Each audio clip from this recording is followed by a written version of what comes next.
Are there any private members' statements? I call them in for Wollondilly. Thank you, Mr. Speaker.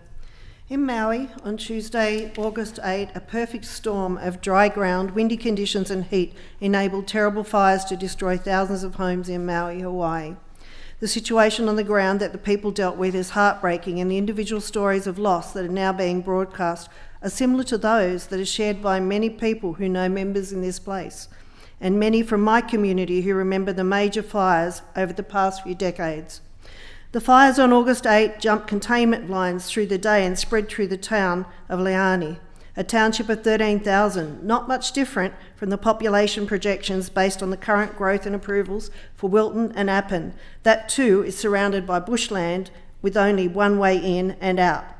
The ocean that contained the people of Maui is similar to the ridges that contain the population of Wollondilly, the place where we now have approved 40,000 projected homes, thanks to the former Liberal government.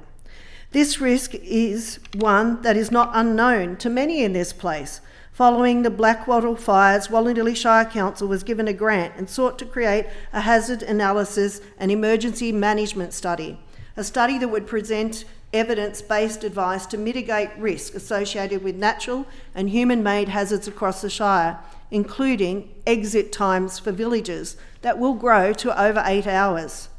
The areas of risk are increased as the population in certain areas have grown.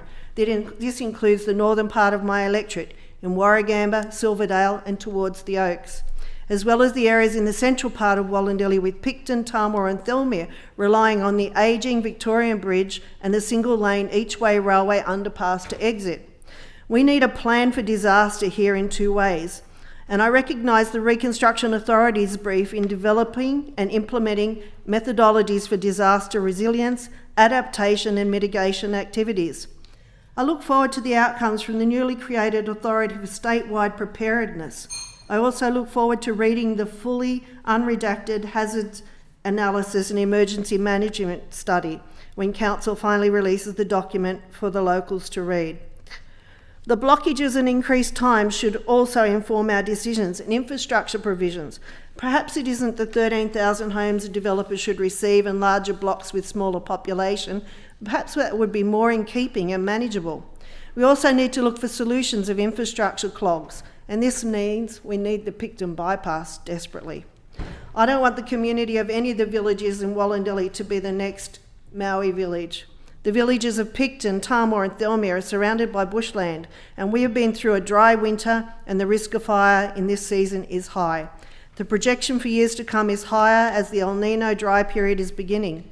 The townships are at risk, and what the key to access to the freeway alternative access ways through the north, what are they?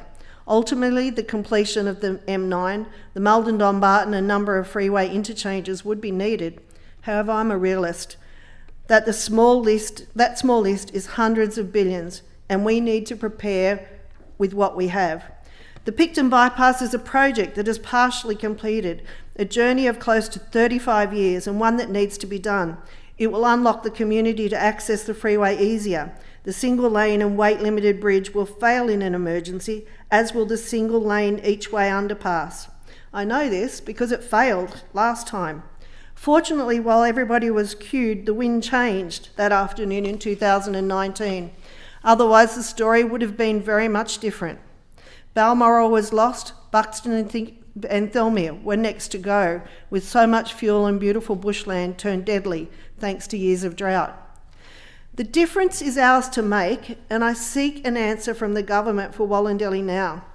Starting the preferred option for the Picton Bypass today is what is needed.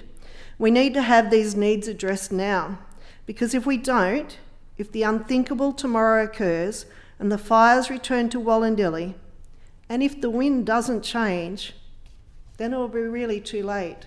There will be people caught in their cars trying to get out of the area. So my plea is to the government to look seriously at the Picton Bypass, where you're putting more houses and giving people less time to evacuate in the series of events that are going to come to us at some particular time. Thank you. Are there any